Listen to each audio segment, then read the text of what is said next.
भाइयों, प्रभु ने हमको फिर से एक अच्छा अवसर दिया है वापस संगति में आने के, इस रीति से जुड़ने के लिए।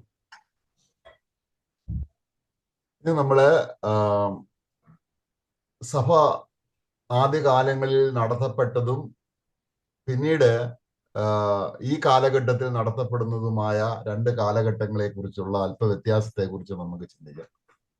हम लोग अभी कलीसिया जो मंडली है, पहला सप्ताह या फर्स्ट सेंचुरी में जो शुरुआती समयों में कैसा चलता था और अभी किस रीति से चल रहा है करके दोनों समयों में का फर्क को हम थोड़ा अभ्यास करेंगे।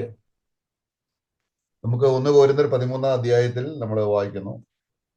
पहला कुरिन्ती 13 अध्याय में इस रीति से हम पढ़ते हैं। അതിന്റെ 13 ആകയാൽ വിശ്വാസം, പ്രത്യാശ, സ്നേഹം ഈ മൂന്ന് നിലനിൽക്കും, ഇവയിൽ വലിയതോ സ്നേഹം തന്നെ. उसका 13 जब हम पढ़ते हैं, समय में वाक्य 13।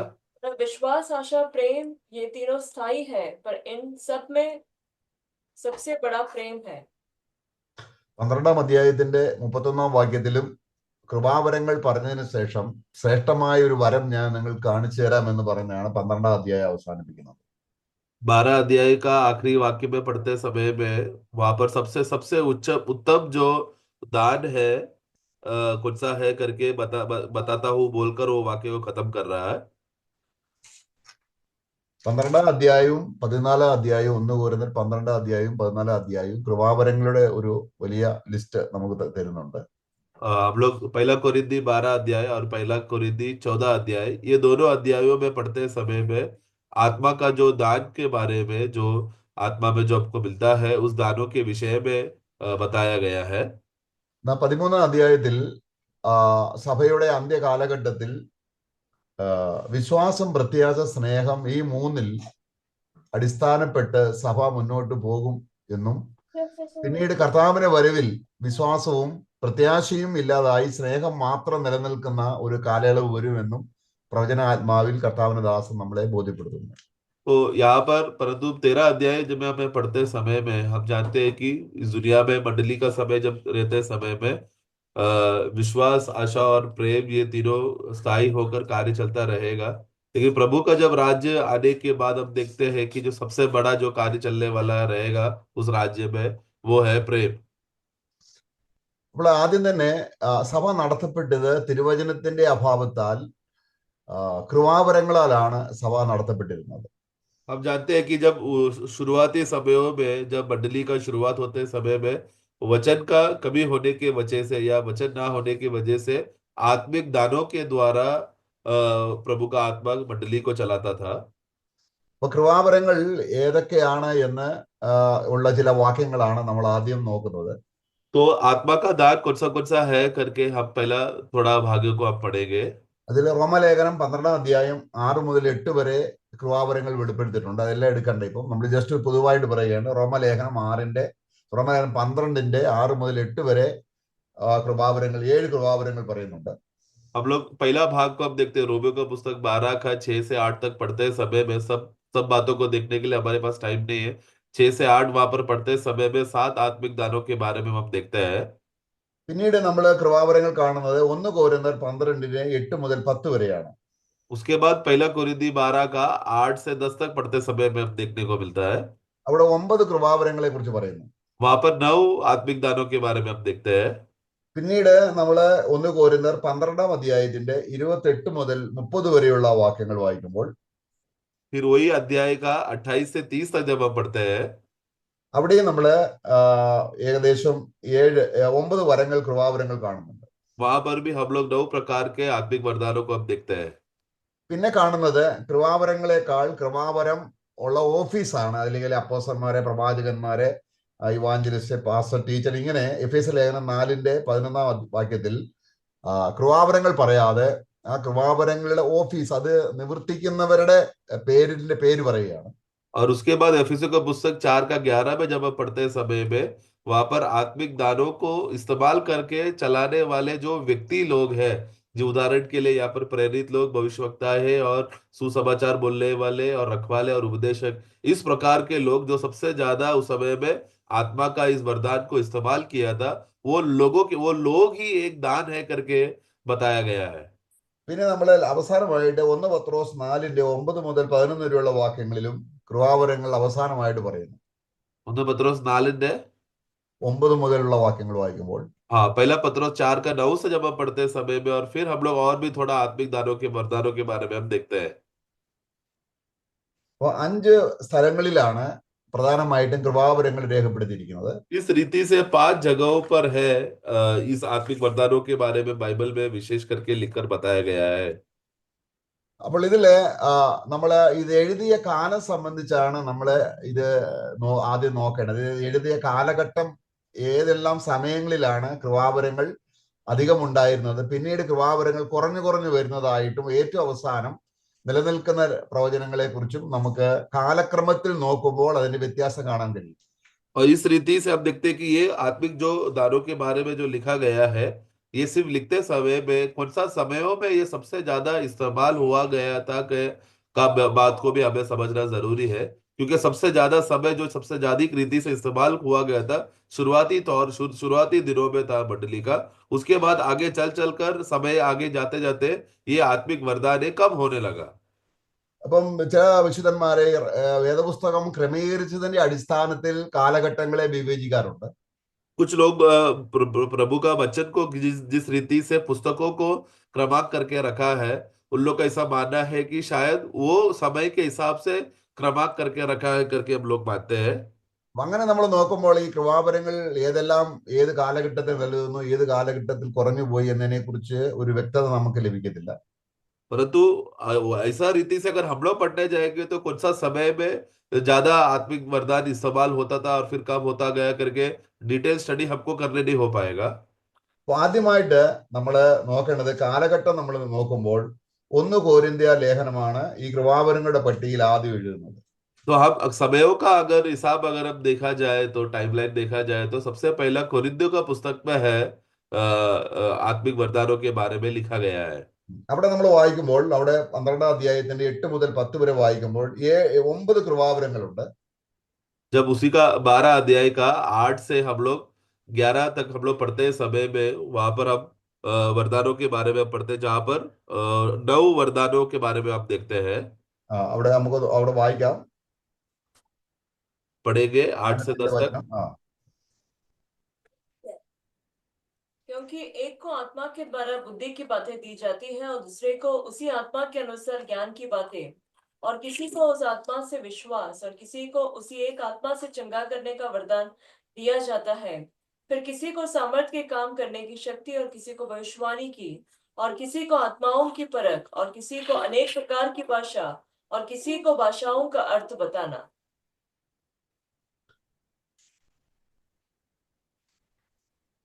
ഓക്കെ, ഇവിടെ നമ്മൾ മൊത്തത്തിൽ നമ്മൾ വായിക്കുമ്പോൾ അവിടെ കൃപാവരങ്ങളുടെ പട്ടികയിൽ നമ്മൾ 9 എണ്ണം കാണുന്നുണ്ട്.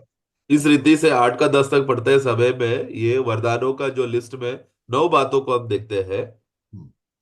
അപ്പോൾ ഈ 9 കൃപാവരങ്ങൾ സഭയുടെ അന്ത്യം വരെയും നിലനിൽക്കുന്നതായിട്ട് കാണുന്നില്ല എന്ന് അത് എഴുതിയ വിവരണം ആ കാലഘട്ടം സംബന്ധിച്ച് നോക്കുമ്പോൾ നമുക്ക് കാണാൻ കഴിയും.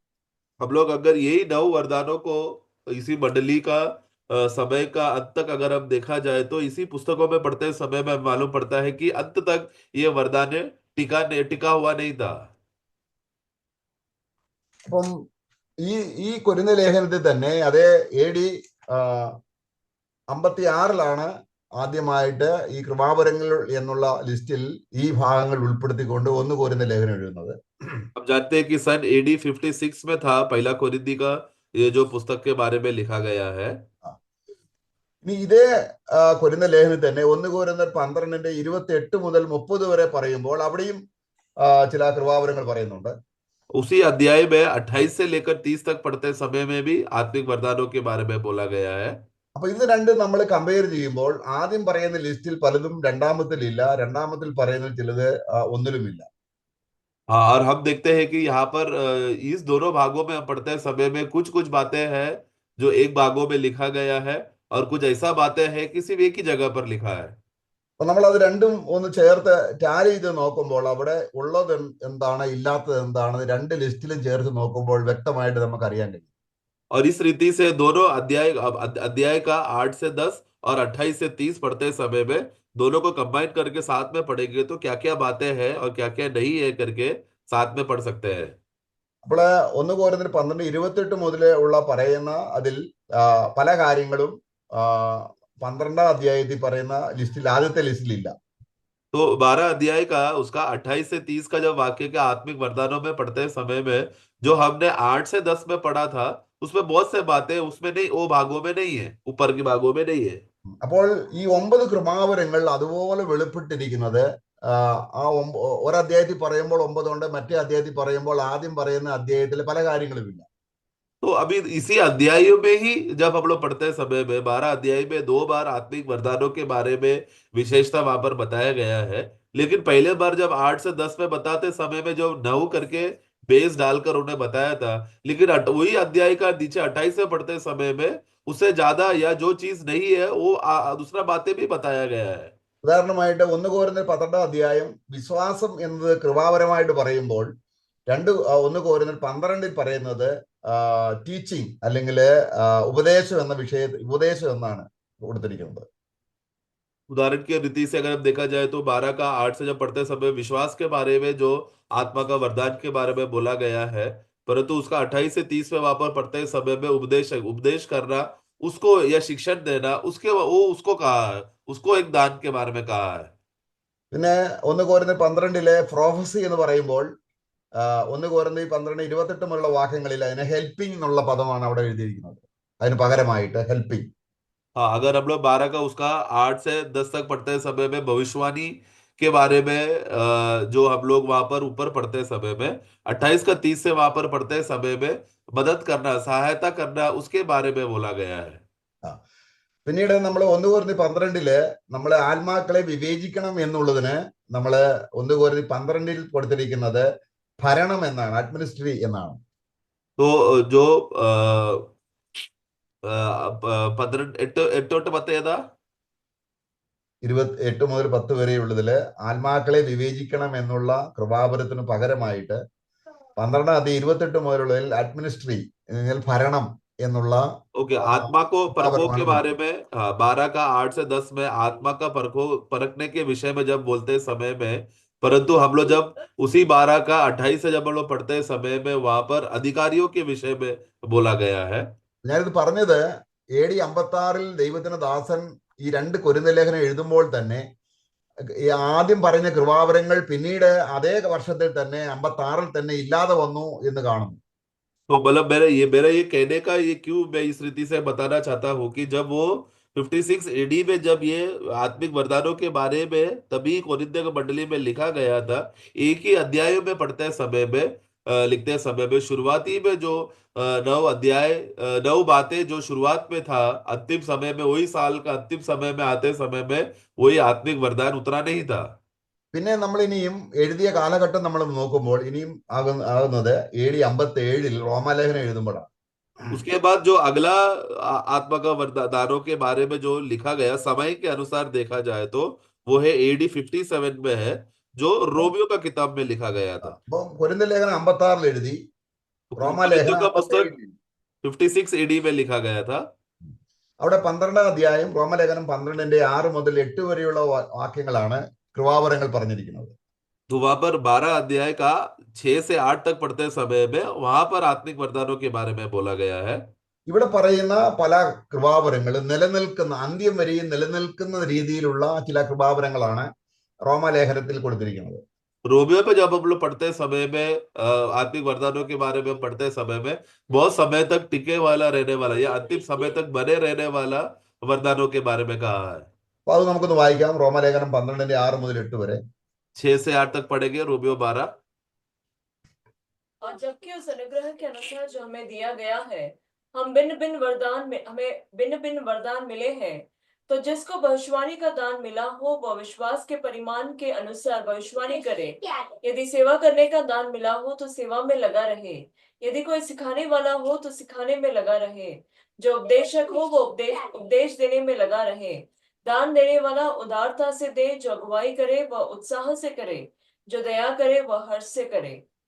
നോക്കുക, ഇവിടെ ചില കൃപാവരങ്ങളുണ്ട്. അവിടെ അതായത് ദാനം ചെയ്യുക, കരുണ കാണിക്കുക, സഭയെ ലീഡ് ചെയ്യുക, സഭയെ പ്രോത്സാഹിപ്പിക്കുക, പ്രബോധനം കൊടുക്കുക, ടീച്ചിങ്, പിന്നെ സെർവിങ്, ഈ കാര്യങ്ങളെല്ലാം ആ, ഈ 56 പറഞ്ഞ കൃപാവരങ്ങളുടെ കൂട്ടത്തിലില്ല. तो यहाँ पर अभी जब हम लोग रोमियो का पुस्तक 12 अध्याय में जब हम पढ़ते समय में जो सन एडी 57 में लिखा गया था, यहाँ पर हम पढ़ते समय में सेवा के बारे में बोला गया, दान के बारे में बोला गया, क्या गया, लोगों को मदद करना, प्रोत्साहन करना, उपदेश देना, लोगों का फायदा के लिए होना, ये सब बातों को जब बोलते समय में सन 56 एडी में जो पहला कोरिन्थियों को लिखा गया था, वो उस बातें यहाँ पर नहीं है। ये तो 57 में लिखा हुआ बातें 56 एडी में नहीं है। അപ്പോൾ അതിന്റെ കാരണം എന്താണെന്ന് പിന്നീട് നമ്മൾ അവസാനമായിട്ട് ചിന്തിക്കും. ये सब ऐसा क्यों है? ऐसा कारण कि कुछ बातें एक साल में इतना फर्क आया कि कुछ दानों को फिर से रिपीट नहीं हुआ है करके उसका कारण क्या है, हम आखिरी में हम देखेंगे। അപ്പൊ AD 56 പറഞ്ഞിരിക്കുന്ന കൃപാവരങ്ങൾ തന്നെ AD 57 വന്നപ്പോൾ ഇല്ലാതായി കുറഞ്ഞു വന്നു. അതായത് പൗലോസ് റോമാലേഖനം എഴുതുന്നത് AD 57 കൊരിന്ത്യർ ലേഖനം എഴുതുന്നത് AD 56. तो हम जानते हैं कि पौलुस जब पहला कोरिन्थी का पुस्तक जब लिखा था, वो एडी 56 में लिखा था। वहां पर जितना आत्मिक वरदानों के बारे में 12 अध्याय में जो लिखा गया था, उसी के बाद जब एक साल हो जाने के बाद एडी 57 में जब रोम का पुस्तक जब वो लिखते समय में, वहां पर कोरिन्थ में लिखा हुआ दानों का विशेषता है, वहां पर नहीं लिखा गया। इस रीति से हम कुछ बातों को कम होते हुए देख रहे हैं। അപ്പോൾ അങ്ങനെ പിന്നീട് നമ്മൾ വരുമ്പോൾ ഇനി AD 60 എഫേസ്യ ലേഖനം എഴുതുന്നത്. उसके बाद सन एडी 60 में था एफेसो का पुस्तक लिखा गया था। അപ്പം എഫേസ്യ ലേഖനം എഴുതുമ്പോൾ ഈ കൃപാവരങ്ങളെ കുറിച്ച് ഒന്നും പറയാതെ അതിന്റെ 4 അധ്യായം 11 അപ്പോസ്തലന്മാരെ, പ്രവാചകന്മാരെ, സുവിശേഷകന്മാരെ, ഇടയന്മാരെ, ഉപദേശകന്മാരെ, ഇങ്ങനെ 5 ഘടകങ്ങളായിട്ട് ഗിഫ്റ്റഡ് ആയിരിക്കുന്ന പേഴ്സണെ കുറിച്ചാണ് പറയുന്നത്, കൃപാവരങ്ങളെ കുറിച്ചല്ല. हम लोग ഗിഫ്റ്റഡ് जब പേഴ്സൺസ്. हाँ, एफएसओ का पुस्तक में जब हम आते हैं समय में उसका 4 का 11 में जब वहां पर आते समय में, वहां पर जब हम लोग बात का जब अनुमान करके पढ़ते समय में, वहां पर आत्मिक वरदानों के बारे में नहीं कहा गया है, बल्कि ये वरदानों को जो इस्तेमाल करने वाला जो व्यक्तियां है, इस रीति से ये व्यक्ति लोग हैं जो खुद एक वरदान बनकर मंडली के बढ़ोतरी के लिए इस्तेमाल किया गया है बोलकर व्यक्तियों को वहां पर मूल्य देकर, वरदानों को छोड़कर व्यक्तियों को मूल्य दिया है।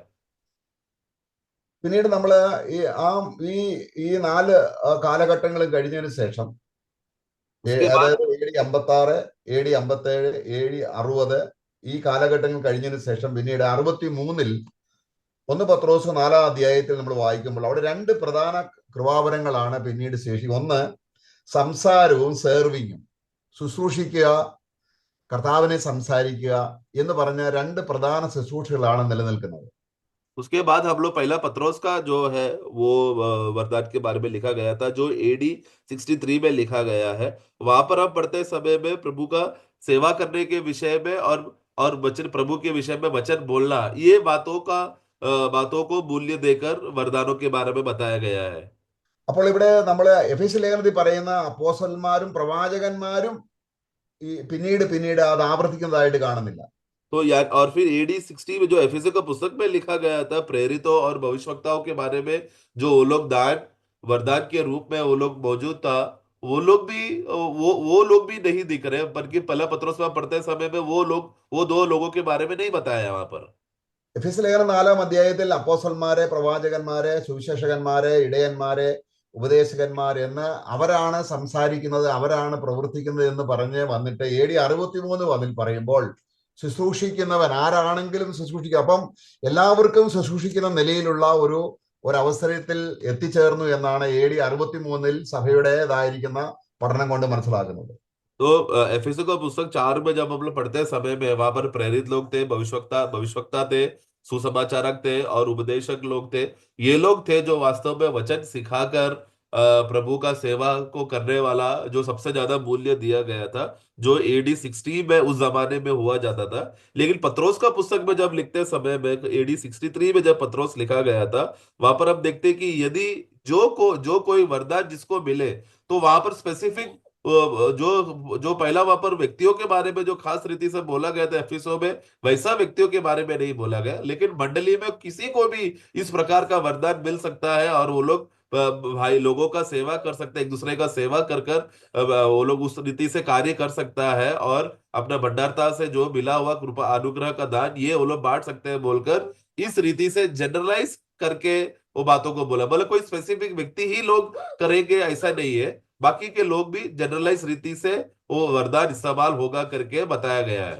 നമ്മൾ അതിന്റെ 1 പത്രോസ് 4ന്റെ 10ാം വാക്യവും 11ാം വാക്യവും വായിക്കുമ്പോൾ पहला पत्रोस 4 का 10 और 11 जब हम पढ़ते हैं, ഒരു സ്പെസിഫിക് ആയിട്ടുള്ള കൃപാവരം പറയാതെ പറയാണ് ഓരോരുത്തരും വരം ലഭിച്ചതുപോലെ വിവിധമായുള്ള ദൈവകൃപയുടെ നല്ല ഗ്രഹവിചാരകന്മാരായി അതിനെ കൊണ്ട് അന്യോന്യം ശുശ്രൂഷിപ്പീൻ എന്നാണ് പറഞ്ഞിരിക്കുന്നത്. 4 का 10 पढ़ेंगे। इसको जो वरदान मिला है वह उसे परमेश्वर के नाना प्रकार के अनुग्रह के भले भंडारियों की नाई एक दूसरे की सेवा में लगाए। तो जिसको जैसा जैसा वरदान मिला हुआ है और जो परमेश्वर का नाना प्रकार का अनुग्रह के हिसाब से, मतलब यहाँ पर कोई स्पेसिफिक ये वरदान हो रहेगा, ये वरदान कार्य हो रहा करके ऐसा ना बोलते हुए, जैसा जैसा आत्मा उनको परमेश्वर नाना प्रकार के अनुसार अनुग्रह देता है उसके हिसाब से एक भंडारी की रीति से वो सेवा करे करके बोला। मतलब स्पेसिफिक वरदानों को फोकस ना करते हुए प्रभु ने उसको जनरलाइज करके उस वचनों को वहां पर अनुग्रह का वरदान बताया गया है। അപ്പൊ കൃപാവരങ്ങളുടെ ലിസ്റ്റ് കുറഞ്ഞിട്ട് തിരുവചനത്തിന്റെ യഥാർത്ഥമായിട്ട് വെളിപ്പെട്ട് രേഖപ്പെട്ടു വന്നപ്പോൾ ഒരു ലോക്കൽ സഭയിൽ നിന്നും വേറൊരു, നേരത്തെ പറഞ്ഞ ഒരു ലോക്കൽ സഭ ഒരു അപ്പോസ്തലനോ പ്രവാചകനോ സുവിശേഷകനോ ഇടയനോ വന്നു ചേർന്ന് ശുശ്രൂഷിക്കുന്ന നിലയിൽ അവരെ കാത്തിരുന്നപ്പോൾ കാലക്രമത്തിൽ തിരുവചനത്തിന്റെ സ്പ്രെഡ് എല്ലാ ലാംഗ്വേജിലേക്കും വന്ന് തിരുവചനത്തിന്റെ ഒരു ഫോർമേഷൻ വന്നു കഴിഞ്ഞപ്പോൾ ഒരു ലോക്കൽ സഭയിൽ അന്യോന്യം ശുശ്രൂഷിക്കുന്ന ഒരു നിലയിൽ എത്തിച്ചേർന്നു. അതാണ് നമ്മൾ 1 പത്രോസ് വായിച്ചത്. तो शुरुआत में जैसा हम देखते हैं कि लोगों को जब मंडली एकत्र होते हैं समय में उनको या तो कोई प्रेरित का इंतजार करना पड़ता था, कोई भविष्यवक्ता का इंतजार करना पड़ता था, सुसमाचारक का या उपदेशक का, उन लोग को इंतजार करना पड़ता था। और उन लोग जो वाणी देंगे उन लोग का वचन के द्वारा ही मंडली को प्रोत्साहन होता था, मंडली को वचन मिलता था और वो लोग चलाकर मंडली को आगे बढ़ाते थे। लेकिन जैसा जैसा समय आगे बढ़ता रहा, वचन का लोगों के अंदर वचन का ज्ञान मिलता रहा और वचन का जो बातें हैं जनरल लैंग्वेज में, लोकल भाषा में जब लिखकर लोगों को मिलने लगा, जिसकी वजह से वचन का ज्ञान लोगों में बढ़ने की वजह से सभी लोगों को वो दान को, प्रभु का अनुग्रह का वो दान मिलता रहा, जिसके वजह से सब एक दूसरे को सेवा करते रहे। पहला एक ही व्यक्ति था जो सबको सेवा करता था, लेकिन पहला पत्रोस में पढ़ते समय में सब लोग एक दूसरे का सेवा करने के लिए पूरा मंडली जिम्मेदार हो गया, एक दूसरे का सेवा करने। इस रीति से पहला पत्रोस का समय तक वरदानों का व्यक्तियों के ऊपर जो आश्रय करने का जो अवस्था था वो कम होता गया और वचन का बढ़ोतरी की वजह से लोगों को डायरेक्ट वचन पे आश्रय कर कर सब एक दूसरे को मदद कर सके, ऐसा परिस्थिति में पहुंच गया। അപ്പോൾ ശുശ്രൂഷയുടേതായിരിക്കുന്ന അല്ലെങ്കിൽ കൃപാവരങ്ങളുടെ എണ്ണം കുറഞ്ഞു വന്നെങ്കിലും ദൈവം ശുശ്രൂഷിക്കാൻ ദൈവം തന്നെ നേരിട്ട് ശുശ്രൂഷയ്ക്ക് പ്രാപ്തി കൊടുക്കുന്നതാണ് നമ്മൾ 11ാം വാക്യത്തിൽ വായിച്ചത്. ഒരുത്തൻ പ്രസംഗിക്കുന്നുവെങ്കിൽ ദൈവത്തിന്റെ അരുളപ്പാട് പ്രസ്താവിക്കുന്ന പോലെയും ഒരുത്തൻ ശുശ്രൂഷിക്കുന്നുവെങ്കിൽ ദൈവം നൽകുന്ന പ്രാപ്തിക്കൊത്തവണ്ണം ആകട്ടെ, എല്ലാറ്റിലും ദൈവം ക്രിസ്തുവേശു മൂലം മഹത്വപ്പെടുവാൻ ഇടവരട്ടെ. അപ്പോൾ ഇവിടെ വചനം പറയുക, ശുശ്രൂഷിക്കുക എന്ന് പറയുന്നത് രണ്ടും ഒരു കാര്യം തന്നെയാണ്. കാരണം ഒരാള് വചനത്തിന്റെ വിവിധ ഭാഗങ്ങൾ എടുത്ത് ആഴത്തിൽ പറയുന്നു, വളരെ സമയമെടുത്ത് പറയുന്നു. മറ്റേത് വളരെ അല്പസമയം കൊണ്ട് പ്രബോധനം പോലെ പറയുന്നതിനെയാണ് ശുശ്രൂഷിക്കുക എന്നുകൊണ്ട് അർത്ഥമാക്കുന്നത്.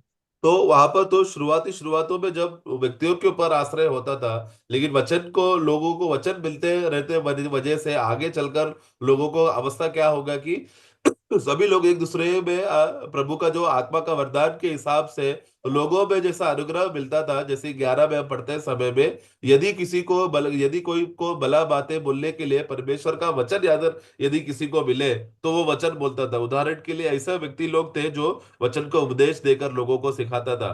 और फिर था यदि कोई सेवा करे, यानी कि क्या किसी को प्रबोधन देना पड़ रहा हो तो वचन देने का टाइम वो लंबा देर से चलता था। सेवा करने का बात होता था, वो प्रबोधन की रीति से लोगों को सेवा कर कर छोटा छोटा बातें बोलकर लोगों को एनकरेजमेंट देकर इस तरह का सेवा मंडली में होने लगा। ഇതാണ് നമ്മൾ റോമാലേഖനത്തിൽ നമ്മൾ വായിച്ചത്. നിലനിൽക്കുന്ന ചില കൃപാവരങ്ങളുണ്ട്. അതാണ് നമ്മൾ റോമാലേഖനം അതിന്റെ 12ാം അധ്യായത്തിൽ നമ്മൾ വായിക്കുമ്പോൾ അവിടെ സർവീസ് ഉണ്ട്, സെർവിങ് ഉണ്ട്, ടീച്ചിങ് ഉണ്ട്, പ്രബോധനമുണ്ട്, ഗിവിങ് ഉണ്ട്, ലീഡിങ് ഉണ്ട്, ഷോയിങ് മേഴ്സി, കരുണ കാണിക്കുക, അതുപോലും കൃപാവരത്തിൽ ഉൾപ്പെടുത്തതായിട്ട് അത് കർത്താവ് വരുന്നത് വരെ നിലനിൽക്കുന്ന കൃപാവരങ്ങളാണ്. इस रीति से हमने जो रोमियो का पुस्तक 12 अध्याय से हमने जब पढ़ते समय 6 से 8 में जब हम लोग पढ़ते समय में वहां पर हमने क्या देखा, सेवा करने के विषय में और वहां पर हमने पढ़ा लोगों को भलाई करने के बारे में, उपदेश देने के विषय में, सिखाने के विषय में। इस रीति से ये वैसा बातें था, किसी को उत्साह करना हो, ये सब बातें, और हर्ष से देने के विषय में, ये सब बातें अंत समय तक, प्रभु के आगमन तक टिके रहने का, बने रहने वाला वरदानी थी, जो अंत तक बने रहते हैं करके हम देखते हैं। അപ്പൊ നമ്മൾ എബ്രായ ലേഖനം 10-ാം അധ്യായത്തിൽ നമ്മൾ വായിക്കുന്നു. എബ്രായ ലേഖനം 10-ാം അധ്യായത്തിന് 24-25 അന്യോന്യം ശുശ്രൂഷിക്കുന്നതിനെ കുറിച്ച്, സഭായോഗങ്ങളിൽ അന്യോന്യം ശുശ്രൂഷിക്കുന്നതിനെ കുറിച്ച് അവിടെ വായിക്കുന്നത്. इब्रानियों को पुस्तक 10 का 25 में जब हम लोग पढ़ते समय में एक दूसरे को प्रोत्साहन करके एक दूसरे को, 10-ന്റെ 24-25 इब्रानी 10 का 24-25 पढ़ना। और प्रेम और भले कामों में उकसाने के लिए एक दूसरे की चिंता किया करे 24 अगला और वाक्य। एक दूसरे के साथ इकट्ठा होना न छोड़े, जैसे कि कितों की रीति है, पर एक दूसरे को समझाते रहे, और जो जो उस दिन के निकट आते देखो, त्यों त्यों और भी अधिक यह किया करो. അപ്പൊ ചിലർ ചെയ്യുന്നത് പോലെ നമ്മുടെ സഭായോഗങ്ങൾ ഉപേക്ഷിക്കാതെ തമ്മിൽ പ്രബോധിപ്പിച്ചുകൊണ്ട് സ്നേഹത്തിനും സൽപ്രവൃത്തികൾക്കും ഉത്സാഹം വർദ്ധിപ്പിക്കുകയും, അപ്പോൾ അന്യോന്യം ശുശ്രൂഷിക്കുന്ന ഒരു നിലവാരത്തിലേക്ക് ലോക്കൽ സഭകൾ വന്നു ചേരുകയും ഈ 5 തരത്തിലുള്ള ശുശ്രൂഷകന്മാര് അല്ലെങ്കിൽ അവരുടെ ലിസ്റ്റ് കുറഞ്ഞു വരികയും പിന്നീട് സഭ അന്യോന്യം ശുശ്രൂഷിക്കുന്ന ഒരു നിലവാരത്തിലേക്ക് ഉയർന്നു വരികയും ചെയ്യുന്ന കൃപാവരങ്ങളെ കുറിച്ചാണ് നമ്മൾ വേദപുസ്തകത്തിൽ തുടർമാനമായിട്ട് കാണുന്നത്. तो इस रीति से वचन में हम लोग जैसा अभ्यास हम लोग करते समय में, पहला एक एक व्यक्ति लोग थे जो मूल्य था, जिसके वजह से उन लोगों के ऊपर अनुग्रह मिलने की वजह से आत्मा का वरदान इस्तेमाल किया जाता था शुरुआती तौर पर। लेकिन जैसे जैसा समय आगे बढ़ता रहा, वचन हमें सिखाता है कि सभी लोग एक दूसरे को समझाने, एक दूसरे को प्रोत्साहन करने, एक दूसरे को मदद करने और इकट्ठा होकर एक दूसरे को मदद करना, ये सब विषयों में मंडली का बढ़ोतरी आगे बढ़ता रहा, जिसमें व्यक्ति एक कोई स्पेसिफिक व्यक्तियां मूल्य नहीं हुआ, बल्कि पूरा मंडली एक साथ बढ़ोतरी होकर सब लोग साथ में बढ़ने का रीति से एक दूसरे का सेवा करने का अवस्था में का दान पहुंच के रीति से पहुंच गया। അപ്പോൾ നമ്മൾ കൃപാവരം ഉണ്ടായിരുന്ന സമയത്ത് ഓരോ വ്യക്തിക്കും നമ്മൾ ഇച്ഛിക്കുന്നത് പോലെയല്ല, ദൈവത്തിന്റെ ആത്മാവ് ഇച്ഛിക്കുന്നത് പോലെ വിവിധ കൃപാവരങ്ങളെ പകുത്തെടുത്ത് കൊടുത്തു എന്ന് 1 കൊരിന്ത്യർ 12-ന്റെ 7 വാക്യവും 11-ാം വാക്യവും വായിക്കുമ്പോൾ, കൃപാവരങ്ങൾ നമുക്ക് ഇഷ്ടം പോലെ ഉപയോഗിക്കായിരുന്നില്ല. പിന്നെയോ അത് ദൈവത്തിന്റെ ആത്മാവ് ഇന്ന വ്യക്തിയിലൂടെ അത് വെളിപ്പെടുത്തണം എന്ന രീതിയിൽ ആ പ്രത്യേക വ്യക്തിയിൽ കൃപ കൊടുത്ത് ദൈവം അത് ചെയ്യിക്കുകയായിരുന്നു എന്ന് നമ്മളത് 1 കൊരിന്ത്യർ 12-ന്റെ 7-ഉം 11-ഉം വാക്യങ്ങൾ വായിക്കുമ്പോൾ അറിയാം. हम लोग पहला कोरिन्थी 12 अध्याय वाक्य 7 और वाक्य 11, ये दोनों वाक्य पढ़ते समय में ये उस टाइम में लिखा गया है जब आत्मा का वरदान सबसे ज्यादा सामर्थ्य से चलता था। उस समय में भी जब आत्मा का ये वरदान सामर्थ्य से चलते समय में कोई भी अपना मर्जी से मुझे ये वरदान चाहिए इसलिए मैं ये बोलूंगा बोलकर ऐसा खुद का मर्जी से कोई भी बोल नहीं सकता था, क्योंकि ऐसा नहीं होता था। पवित्र आत्मा अपना मर्जी के हिसाब से, पवित्र आत्मा था जो ये देने वरदान देने का कार्य जिम्मेदारी था, और आत्मा अपने इच्छा के अनुसार आत्मा था जो बांटकर लोगों में अंदर कार्य करता था। लोग कभी भी इच्छा कर कर वो लोग बोल नहीं सकते थे, आत्मा अपने मर्जी से लोगों को देकर वो ये वरदान प्रकट होता था। അപ്പോൾ 7-ാം വാക്യത്തിൽ നമ്മൾ വായിക്കുന്നത് അവിടെ അന്യഭാഷയുണ്ട്, പ്രവചനമുണ്ട്, വീര്യപ്രവൃത്തികൾ എല്ലാം ഉണ്ടെങ്കിൽ തന്നെയും ഓരോരുത്തർക്കും 12-ന്റെ 7-ാം വാക്യത്തിൽ ഓരോരുത്തന് ആത്മാവിന് പ്രകാശനം കൊടുത്തുകൊണ്ടിരുന്നു. ഓരോരുത്തർക്കും ആത്മാവിന്റെ പ്രകാശനം, ദൈവത്തിന്റെ വചനത്തിന്റെ പ്രകാശനം കർത്താവിന്റെ ആത്മാവ് കൊടുത്തുകൊണ്ടിരുന്നു. वाक्य 7 पढ़ना। किंतु सबके लाभ पहुंचाने के लिए हरेक को आत्मा का प्रकाश दिया जाता है. तो आत्मा था जो ये लोगों को आत्मा, अभी उस समय में जो भविष्यवाणी होता था, चंगाई होता था, बड़े बड़े ज्ञान का कार्य होते रहता था, तो भी वो कौन करता था? आत्मा था जो लोगों को प्रकाश देकर आत्मा अपना कार्य के द्वारा लोगों को ये वरदान देता था। ചിലർക്ക് അന്യഭാഷയുണ്ട്, ചിലർക്ക് പ്രവചനമുണ്ട്, ചിലർക്ക് ദർശനമുണ്ട്. അങ്ങനെ അത് എല്ലാവർക്കും ഇല്ലായിരുന്നു. അങ്ങനെ ഇരിക്കെ എല്ലാവർക്കും ഉണ്ടായിരുന്ന ഒരു കൃപ എന്തായിരുന്നു? വചനത്തിന്റെ പ്രകാശനം എല്ലാവർക്കും ലഭിച്ചിരുന്നു എന്നുള്ളത്. ഈ കൃപാവരങ്ങൾ ഉള്ളപ്പോൾ തന്നെ വചനത്തിന്റെ പ്രകാശനം എല്ലാവർക്കും ലഭിച്ചു എന്ന് വളരെ വ്യക്തമായിട്ട് പറയുന്നുണ്ട്.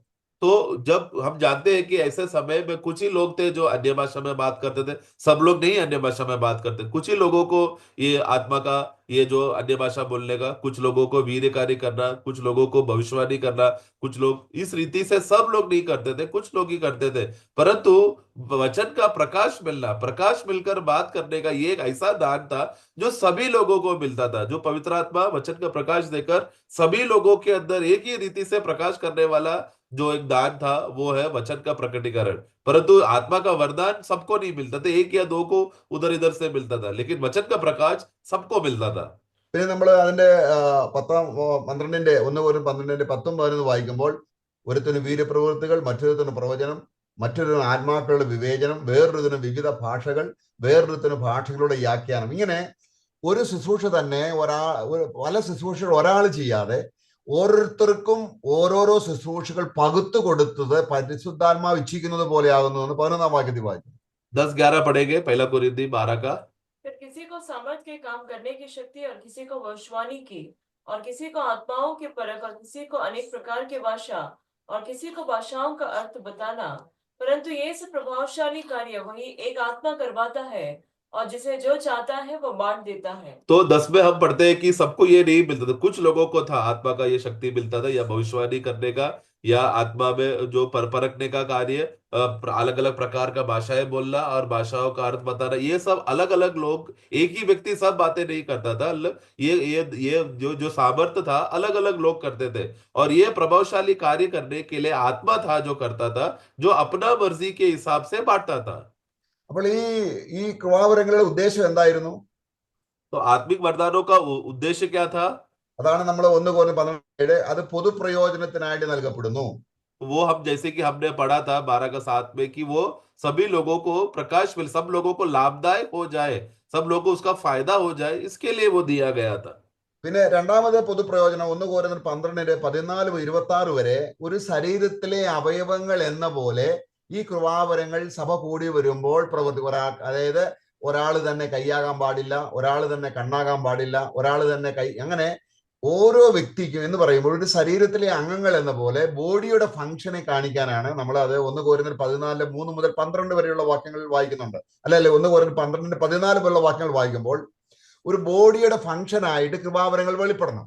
1 Corinthians 12 का 14 से लेकर 23-24 तक पढ़ते समय में, ये 12 का 14 से 24 तक पढ़ते समय में, वहां पर हम देखो एक देह के विषय में बोलकर, वहां पर एग्जाम्पल, उदाहरण देकर पौलुस वहां पर बात करता है। मतलब क्या, एक ही व्यक्ति हाथ होना चाहिए, एक ही व्यक्ति सर होना चाहिए, एक ही व्यक्ति पैर होना चाहिए, ऐसा नहीं, अलग अलग अंग है, अलग अलग अंगों का जिम्मेदारी है, और ये अंग लोग अपना अपना जिम्मेदारी अपने अपने जगह में रहकर, अपना अंग का देह में बने रहकर कार्य करना है करके उदाहरण बोलकर 14 से 25-24 तक पढ़ते समय में हम देख सकते हैं। 14 മുതൽ 26 വരെയും എങ്ങനെയാണ് ഒരു ശരീരത്തിലെ അവയവം അതുപോലെ അന്യഭാഷ ഉണ്ടായിരിക്കണം, പ്രവചനം ഉണ്ടായിരിക്കണം, ദർശനം ഇതെല്ലാം ഒരുമിച്ച് ഓരോരുത്തർക്കായിട്ട് ശരീരത്തിലെ അവയവങ്ങൾ എന്ന പോലെ അത് വെളിപ്പെട്ടു വരുന്ന ഒരു സ്ഥിതിയായിരുന്നു കൃപാവരങ്ങൾ, ഈ പറയപ്പെട്ട കൃപാവരങ്ങൾ എല്ലാം ഉണ്ടായിരുന്നപ്പോൾ ഉണ്ടായിരുന്നു. तो जब आत्मा का वरदान जब रहता था उस जमाने में, जब कैसा आत्मा का वरदान होता था और फायदा होता था, लोगों को किस रीति से भलाई होता था, कि उसका उद्देश्य क्या था, वो है 12 का 14 से लेकर 26 तक पढ़ते समय में, कि शरीर के एक एक अंगों को जो अपने शरीर में जुड़ा गया अपने अपने स्थानों में है, उन लोगों को आत्मा अपने सामर्थ्य के हिसाब से वो अंगों को जिम्मेदारी दिया जाता था, और वो वरदान वो लोग इस्तेमाल करते थे ताकि पूरा शरीर को उसका फायदा हो सके। परंतु हर एक अंग को, एक अंग को एक एक वो दान मिलता था, और वो लोग पूरा शरीर उसका लाभदायक हो सके के रीति से वो इस्तेमाल किया जाता था। അതിന്റെ എല്ലാം പൊതുവായ ലക്ഷ്യം സഭ എഡിഫിക്കേഷൻ, ആത്മീയമായിട്ട് പുരോഗതി പ്രാപിക്കണം എന്ന നിലയിലാണ് കർത്താവ് അത് കൊടുത്തുകൊണ്ടിരുന്നത്. तो मतलब उसका उद्देश्य यही था कि पूरा मंडली एक देह होकर, एक बनकर, सबको साथ में फायदा हो, सबको साथ में उसका वचन का जो जो वरदान का फायदा हो सके, सबको उसको उस रीति से गुड हो मिल सके, प्रयोजन हो सके, उस रीति से दानों को दिया जाता था कुछ लोगों को, ताकि सब लोगों को उसका फायदा मिल सके। അങ്ങനെ സഭാ കൃപാവരങ്ങളാൽ ഒരു ശരീരത്തിലെ അവയവങ്ങൾ എന്ന പോലെ നടത്തപ്പെട്ടപ്പോൾ, जब इस रीति से आत्मिक वरदान जब लोगों को मिला था, ताकि पूरा कलीसिया एक देह होकर, एक शरीर होकर साथ में बढ़ सके, ഈ കൃപാവരങ്ങളിലൂടെ നൽകപ്പെട്ടിരുന്ന വചനം ഉറപ്പിച്ചു പോന്നു. ये सब വചനം वचन ये ഉറപ്പിക്കുവാൻ, വചനം അതിന്റെ പൂർത്തീകരണത്തിലേക്ക് വരുമ്പോൾ ഇത് ദൈവം തന്ന വചനമാണെന്ന് ഉറപ്പിക്കാൻ കൃപാവരങ്ങൾ ആവശ്യമായിരുന്നു. तो ये सब बातें, ये वरदानों को जब चलते समय में वचन स्थापना होते जाता था, वचन उसमें स्थिर होते जाता था, तो लोगों को परमेश्वर ने ये बातें दिया है, परमेश्वर ने ये वचन दिया है, परमेश्वर ने ये वाणी दिया है, परमेश्वर ने ये वरदान दिया है करके इस रीति से लोगों के बीच में वरदानों के द्वारा वचन से वो लोग स्थापना कर कर उसको स्थिर करते थे। നമുക്ക് 2 വാക്യങ്ങൾ അതിനുള്ള ബന്ധത്തിൽ നോക്കാം. उस उद्देश्य में 2 वाक्यों को हम पढ़ेंगे. എങ്ങനെ കൃപാവരങ്ങൾ അല്ലെങ്കിൽ അത്ഭുതങ്ങൾ, അടയാളങ്ങൾ, അന്യഭാഷ, പ്രവചനം ഇത് വചനത്തെ ഉറപ്പിച്ചു പോകുന്നു എന്നുള്ളത് മർക്കോസിന്റെ സുവിശേഷം 16-ാം അധ്യായം 20-ാം വാക്യം ഒന്ന് വായിക്കാം. कैसा हम लोग देखते हैं कि जो वरदान जो था, जो अन्य भाषा बोलना, चंगाई करना, भविष्यवाणी करना, अलग अलग भाषाओं का अर्थ बताना, ये सब किस रीति से वचन का स्थापना करने के लिए और वचन स्थापना होकर उसको स्थिर करता था करके हम लोग मरकोस का पुस्तक 16 अध्याय में पढ़ते समय में हम देखते हैं. 16 अध्याय वर्ष 16-20. 16 का 20 हम पढ़ेंगे. निकल कर हर जगह प्रचार किया और प्रभु उनके साथ काम करता रहा और उन चिन्हों के द्वारा जो साथ साथ होते थे वचन को दृढ़ करता रहा. അപ്പൊ അവർ നടന്ന ഈ അടയാളങ്ങളാലും അത്ഭുതങ്ങളാലും ദൈവം എന്ത് ചെയ്തു? വചനത്തെ ഉറപ്പിച്ചു. ആ വചനത്തെ ഉറപ്പിക്കുവാൻ ഈ കൃപാവരങ്ങൾ ആവശ്യമായിരുന്നു. तो और फिर क्या हुआ? इस रीति से चिन्हों के द्वारा और अलग अलग रीति से कार्यों के द्वारा प्रभु उनके साथ रहता था और साथ रहकर क्या किया? वचनों को वचन को दृढ़ करते रहता था. നമുക്കൊരു വാക്യം കൂടെ വായിക്കാം. इसके साथ और एक वाक्य हम पढ़ेंगे. വചനത്തെ ഉറപ്പിക്കുവാൻ കൃപാവരങ്ങൾ ആവശ്യമായിരുന്നു എന്നുള്ളത് എബ്രായ ലേഖനം 2-ാം അധ്യായത്തിന്റെ तो आत्मिक वरदानों का जरूरत था ताकि वचन स्थिर हो सके करके दृढ़ होने के लिए उसके विषय में इब्रानियों का पुस्तक 2 अध्याय 2-ാം അധ്യായത്തിന്റെ 2 മുതലുള്ള വാക്യങ്ങൾ വായിക്കാം. इब्रानियों का पुस्तक 2 का 2 से जब हम पढ़ते हैं वहां पर हम देखते हैं. 2 पढ़े. क्योंकि जो वचन स्वर्गदूतों के द्वारा कहा गया था, जब वह स्थिर रहा और हरेक अपराध और आज्ञा न मानने का ठीक ठीक बदला मिला, तो हम लोग ऐसे बड़े उद्धार से निश्चिंत रहकर क्यों कर बच सकते हैं, 4 तक. जिसकी चर्चा पहले पहले प्रभु के द्वारा हुई और सुनने वालों के द्वारा हमें निश्चय हुआ, और साथ ही परमेश्वर भी अपनी इच्छा के अनुसार चिन्हों और अद्भुत कामों और नाना प्रकार के सामर्थ्य के कामों और पवित्र आत्मा के वरदानों के बांटने के द्वारा इसकी गवाही देता रहा. നോക്കുക, ഇവിടെ എബ്രായ ലേഖനം എഴുതുന്നത് ആദ്യ നൂറ്റാണ്ടിൽ പെട്ട അല്ലെങ്കിൽ വചനം പൂർത്തീകരിക്കാത്ത കൃപാവരങ്ങൾ മാത്രം ഉണ്ടായിരുന്ന സമയത്തുള്ള ആളല്ല എഴുതുന്നത്. വചനം ഉറപ്പിച്ചു കിട്ടിയതിന് ശേഷം എഴുതുന്ന ആണ് എബ്രായ ലേഖനം. അവിടെ വായിക്കുകയാണ്. അപ്പം വചനത്തെ ഉറപ്പിക്കാനായിട്ട് കർത്താവ് അത്ഭുതങ്ങളും അടയാളങ്ങളും ചെയ്തു എന്ന് 3-ാം വാക്യത്തിൽ പറയുന്നുണ്ട്. കർത്താവ് താൻ പറഞ്ഞതും ദൈവം അടയാളങ്ങളാലും അത്ഭുതങ്ങളാലും വിവിധ വീര്യപ്രവൃത്തികളാലും തന്റെ ഇഷ്ടപ്രകാരം പരിശുദ്ധാത്മാവിനെ നൽകിക്കൊണ്ടു സാക്ഷി നിന്നും അത് കേട്ടവർ. അപ്പം ഫസ്റ്റ് ഡെലിവറി ആയിട്ട് കിട്ടിയ, ഫസ്റ്റ് ഹാൻഡ് ആയിട്ട് കിട്ടിയ ഈ പ്രവചനങ്ങൾക്ക്, ഈ കൃപാവരങ്ങൾ ലഭിച്ചവർ നമുക്ക് വചനത്തെ ഉറപ്പിച്ച് കൈ തന്നു എന്ന് അതിന്റെ 4-ാം വാക്യത്തിൽ പറയുകയാണ്. तो ये जो इब्रानियों का जो लेखक है, या इब्रानियों का पुस्तक जब लिखा गया था, ये उस समय में नहीं लिखा गया था जहां पर आत्मिक वरदाने सबसे ज्यादा है करके, बल्कि उस समय के बाद इब्रानियों का पुस्तक लिखा गया था. यानी कि आत्मिक वरदान लोगों में पूर्ण रीति से फैल जाने के बाद, उसके बाद उस आत्मिक वरदानों के साथ साथ जो वचन जो था धीरे धीरे दृढ़ होते जा रहा था.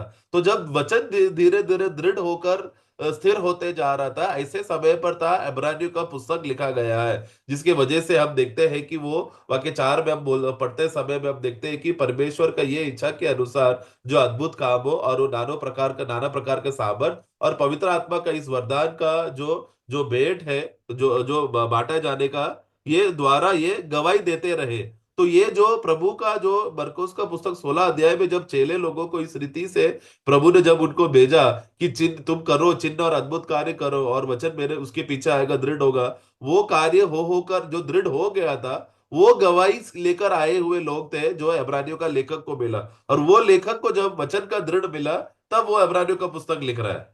അപ്പൊ എബ്രായ ലേഖനത്തിൽ എഴുതിയ ദൈവദാസന സമയത്ത് ഈ നമ്മൾ നേരത്തെ 1 കൊരിന്ത്യരിൽ വായിച്ച കൃപാവരങ്ങൾ ഇല്ലാതിരുന്ന ഒരു സമയത്ത് തന്നെ അപ്പോസ്തലന്മാർ ഉണ്ടായിരുന്നു. അതാണ് നമ്മൾ എബ്രായ ലേഖനം 10-ന്റെ 24-25 വായിച്ചത്. നമ്മൾ കൂടി വരുമ്പോൾ എന്ത് ചെയ്യണം?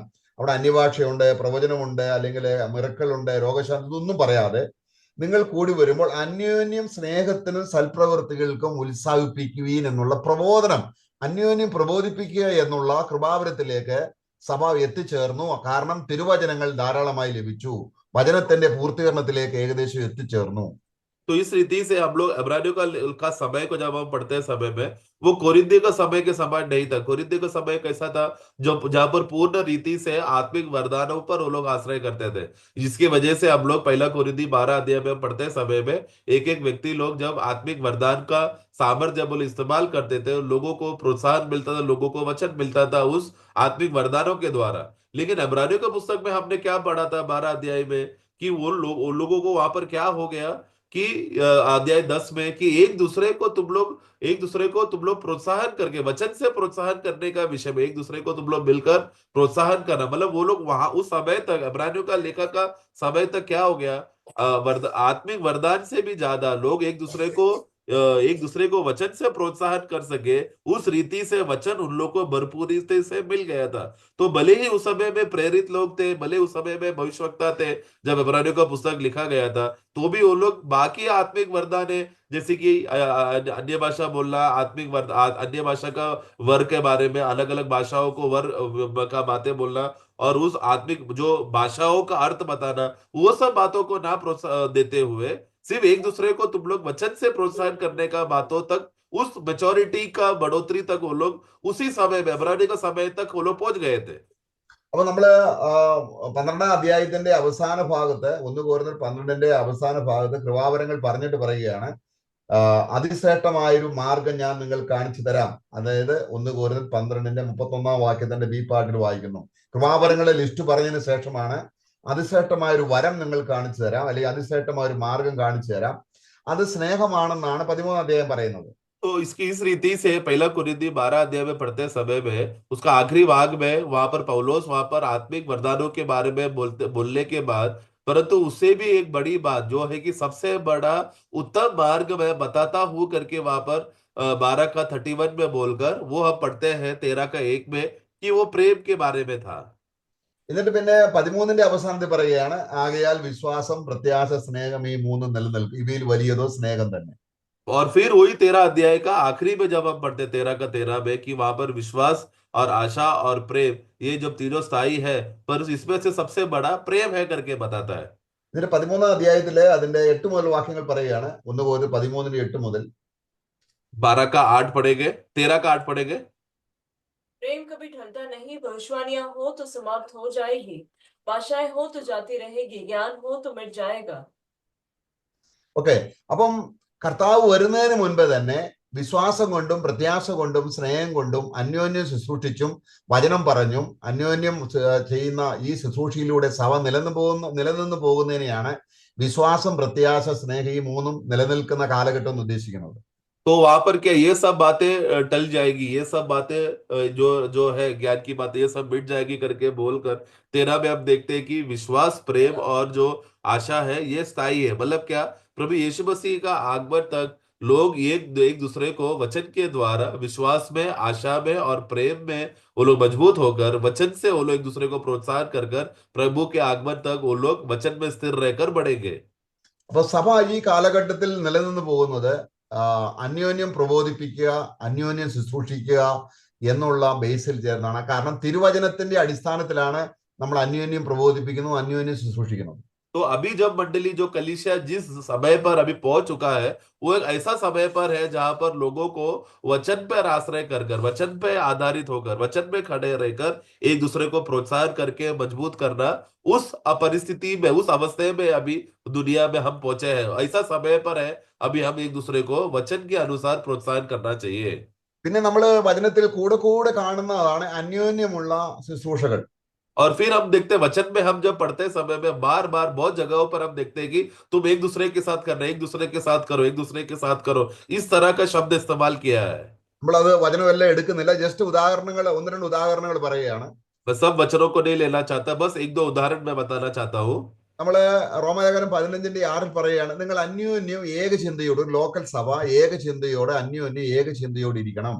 റോമാലേഖനം 15ന്റെ 6 പറയുന്നുണ്ട്. रोमियो का पुस्तक 15 का 6 में हम पढ़ते हैं समय में तुम लोग वहां पर लिखा है कि तुम लोग सब एक दूसरे के साथ एक मन होकर एक दूसरे के साथ प्रेम में तुम लोग रहना करके वहां पर कहा गया है। റോമലേഖനം 14:13 പറയുകയാണ്, നിങ്ങൾ അന്യോന്യം വിധിക്കരുത്. तुम लोग रोमियो का पुस्तक 14 का 13 में लिखा है कि एक दूसरे का न्याय नहीं करना। പിന്നെ നമ്മൾ 12:16 പറയണം, നിങ്ങൾ അന്യോന്യം ഐക്യമത്യമുള്ളവരായിരിക്കണം. 12 का 16 में वहां पर लिखा है कि एक दूसरे के साथ तुम लोग एकता में बने रहना। 12:10 പറയുകയാണ്, അന്യോന്യം സഹോദര പ്രീതിയിൽ പൂണ്ട് ബഹുമാനിക്കണം. और फिर 12 का 10 में हम पढ़ते हैं कि एक दूसरे के साथ भाईचारा में रहना और आपस में भाई दूज और एक दूसरे को प्रेम में का बंधन में बने रहना। നമ്മള് റോമലേഖനം 14:19 വായിക്കാം. 14:19 വായിക്കാം. 14 का 19 हम पढ़ेंगे, रोमियो 14 का 19 पढ़ेंगे। इसलिए हम उन बातों का प्रयत्न करें जिनसे मेल मिलाप और एक दूसरे का सुधार हो। അന്യോന്യം ആത്മീയവർദ്ധന വരുത്തുക. एक दूसरे को सुधार हो यानी कि आत्मिक बढ़ोतरी हो।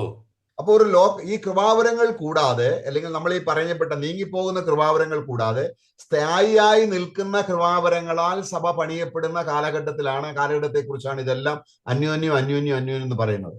तो हम लोग जानते हैं कि जो शुरुआतों में जब आत्मिक वरदान जब दिया गया था, हम जानते हैं कि कुछ वरदान ऐसा था जो रुकने वाली थी, ज्यादा समय तक टिकने वाली नहीं थी। उसके बाद जो भी वरदान जो बचे हुए हैं वो अंतिम समय तक बना हुआ रहेगा। तो उस आत्मिक वरदान जो अंतिम समय तक बना रहेगा, उस वरदानों को लेकर क्या करना, एक दूसरे को सुधारना, एक दूसरे का आत्मिक उन्नति करते रहना। അപ്പോൾ നിലനിൽക്കാത്ത കൃപാവരങ്ങൾ ഉണ്ടായിരുന്നപ്പോൾ ഒരു പ്രവാചകനോ ഒരു അപ്പോസ്തലനോ വന്നിട്ട് സഭയിൽ പറയുകയാണ്, പറഞ്ഞിട്ടങ്ങ് പോവുകയാണ്. അവർ അന്യോന്യം പറയുന്നില്ല. എന്നാൽ അങ്ങനെയുള്ള കൃപാവരങ്ങളുള്ള അല്ലെങ്കിൽ അപ്പോസ്തോലികമായിട്ടുള്ള ശുശ്രൂഷ നിന്നുപോയതിനു ശേഷം സഭയാൽ തന്നെ പോഷിക്കപ്പെടുമ്പോൾ കിട്ടിയ വചനത്തിന്റെ വെളിച്ചത്തിൽ നമ്മൾ അന്യോന്യം ശുശ്രൂഷിക്കുന്ന ഒരു കർത്താവ് വരുന്നതുവരെയും നിലനിൽക്കുന്ന ഒരു ശുശ്രൂഷയാണ് അന്യോന്യം ശുശ്രൂഷിക്കുക എന്നുള്ളത്. तो हम जानते हैं कि जब शुरुआती समय में जब आत्मिक वरदान सबसे ज्यादा था, उस समय में कैसा होता था, एक मंडली में या तो कोई भविष्यवक्ता आता था, या तो कोई प्रेरित आता था, या तो सुसमाचारक आता था। तो वो आता था, वचन देता था, चले जाता था। मंडली के लोग आपस में एक दूसरे को प्रोत्साहन करके वचन का उन्नति देने का ऐसा कुछ भी नहीं उन लोग के बीच में हो पा रहा था, क्योंकि बाहर से लोगों का उन लोग को इंतजार करना पड़ता था। वो लोग आकर सामर्थ देकर वचन देकर चले जाता था। लेकिन जैसा जैसा समय बढ़ता रहा, आगे बढ़ता रहा, अभी हम लोग कैसा परिस्थिति में पहुंचे, अभी हमको किसी व्यक्ति को बाहर से इंतजार करने का जरूरत नहीं है। मंडली खुद आपस में उतना सक्षम है कि मंडली एक दूसरे भाइयों को, एक दूसरे को वचन बांटकर प्रोत्साहन कर बलवत कर सके। उस मुकाम में वो लोग वचन का जो अवस्था है वो मंडली में पहुंच चुका है। ऐसा समय पर हम जी रहे हैं अभी। നമുക്ക് നോഹയുടെ സമയത്തെ നോഹയുടെ പെട്ടകം പണിയുമ്പോൾ നോഹയെ എന്ത് ചെയ്തു എന്നുള്ളത് പോലെ തന്നെയാണ് ഇപ്പോഴത്തെ ലോക്കൽ സഭയുടേതായിരിക്കുന്ന പ്രയോജനം നമുക്ക് ലഭിക്കും. നമുക്ക് എബ്രായ ലേഖനം 11:7 വാക്യം വായിക്കാം.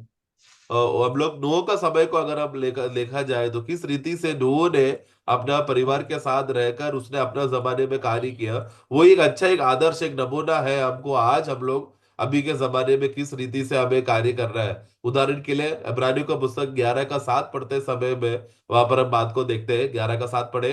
विश्वासी से नूह ने उन बातों के विषय में जो उस समय दिखाई न पड़ती थी चेतावनी पाकर भक्ति के साथ अपने घराने के बचाव के लिए जहाज बनाया, और उसके द्वारा उसने संसार को दोषी ठहराया और उस धर्म का वारिस हुआ जो विश्वास से होता है। അപ്പൊ നോഹ ജലപ്രളയത്താൽ ലോകം നശിച്ചു പോകുമെന്ന് പറഞ്ഞപ്പോൾ നോഹ പലകകൾ കൊണ്ട് ഒരു പെട്ടകം ഉണ്ടാക്കിയതുപോലെയാണ് ഈ ലോകം തീയാൽ നശിച്ചു പോകുമെന്ന് പറയുമ്പോൾ ഒരു ലോക്കൽ സഭ അസംബ്ലി ആയിട്ട് കൂടി വന്ന് ഒരു കുടുംബമായിട്ട്, ദൈവത്തിന്റെ ഒരു കുടുംബമായിട്ട് കൂടി വന്ന് അന്യോന്യം ക്രിസ്തുവിനെ പണിയുകയാണ്. ഈ പെട്ടകം ക്രിസ്തുവിനെ കാണിക്കുന്നത്. അപ്പൊ അന്യോന്യം നമ്മൾ ചേർത്ത് പണിയപ്പെടുമ്പോൾ ഒരു പെട്ടകം രൂപപ്പെടുന്നു. ആ പെട്ടകത്തിന്റെ ഉള്ളിലാണ് നമ്മൾ.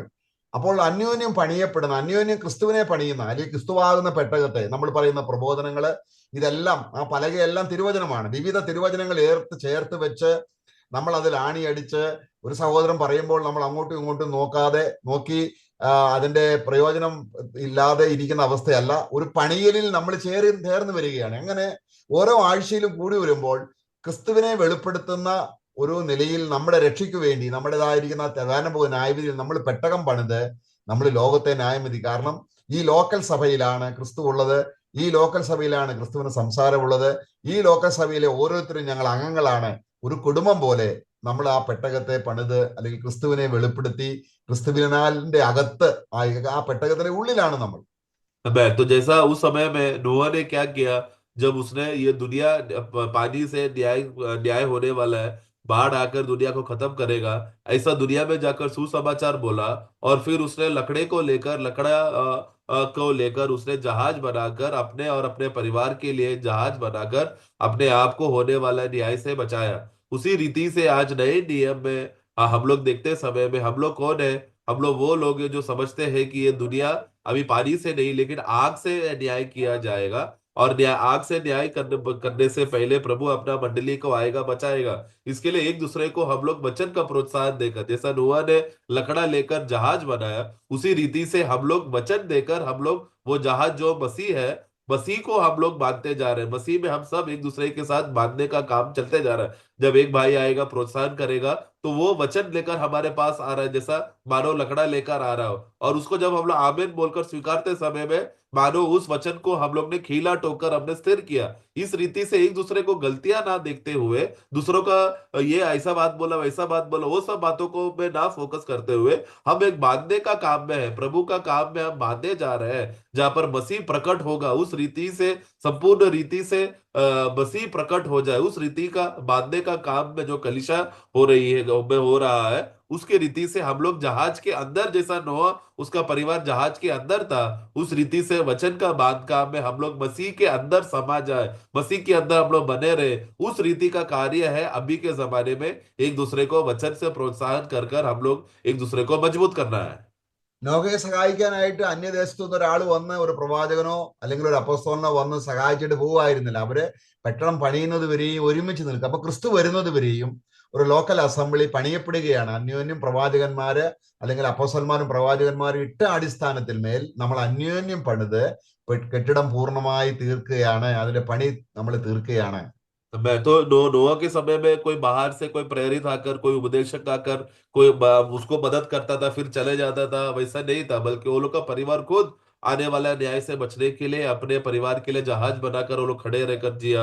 उसी रीति से आज नए नियम में हम लोग जो मंडली का बांध काम है, जो एक परिवार होकर कार्य कर रहा है, हम लोग उस नींव पर हम बांध रहे हैं जिस पर ऑलरेडी प्रेरित लोगों ने, भविष्यवक्ताओं ने नींव बांध कर हमें दे दिया है। उसी नींव पर आज हम लोग बांध काम कर कर मंडली में भाई लोग एक दूसरे को प्रोत्साहन के साथ प्रेम में वचन को बातें कर कर आनंद देकर बांधकाम का कार्य कर रहे हैं।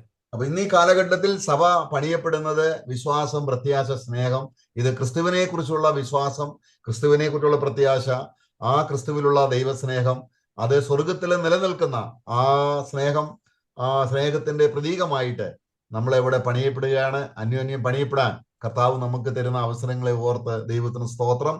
നമ്മളെ അതിന്റെ ഒരു ഭാഗമാക്കി തീർക്കുവാൻ ദൈവത്തിന് ഇഷ്ടം തോന്നി. അങ്ങനെ നാം നമ്മുടെ രക്ഷയ്ക്കായിട്ട് ഒരു കുടുംബം പണിത് അല്ലെങ്കിൽ ക്രിസ്തു എന്ന ആ പെട്ടകത്തിന്റെ ഉള്ളിൽ നാം അന്യോന്യം ശുശ്രൂഷിച്ചുകൊണ്ട് നമുക്ക് ദൈവത്തെ മഹത്വപ്പെടുത്താം. ദൈവത്തിന്റെ ആത്മാവ് നമ്മെ സഹായിക്കട്ടെ. तो इसके लिए आज हम देखते हैं विश्वास, आशा और प्रेम, ये तीनों स्थायी बातें हैं जो सबसे अधिक जरूरत है। वचन के द्वारा एक दूसरे को हम प्रोत्साहन कर कर, बात काम में लोगों को मदद कर कर प्रेम में हम लोग बढ़ते रहे। इसमें से एक गुण है जो प्रेम, जो आने वाले युग में भी टिका रहेगा, बना रहेगा। उस बातों में है हम आगे की ओर बढ़ रहे हैं। तो इसके लिए प्रभु को मैं धन्यवाद देता हूँ कि प्रभु ने हमको इतना अच्छा अवसर दिया कि विश्वास से, प्रेम में और आशा में हम लोग बने रहकर प्रभु के बांध काम में हम रहे। जैसा नोआ अपना परिवार के साथ था, उसी रीति से हम मंडली भी, कलीसिया, स्थानीय कलीसिया, एक परिवार होकर, एक भाईचारे के साथ, एक ही विश्वास में बने रहकर, एक मन से सब लोग साथ में उसी भाईचारे में रहकर बांधने का काम में बने रहे, मसीह में बने रहे। प्रभु का आगमन तक हम लोग योग्यता के साथ, विश्वास योग्यता के साथ समर्पण करके जिए। ऐसा अवस्था में हम एक दूसरे को प्रोत्साहन करके जिए प्रभु का आगमन तक। प्रभु हम सबको सहायता करे। आमेन। Praise the Lord, brothers. Thank you. Praise the Lord.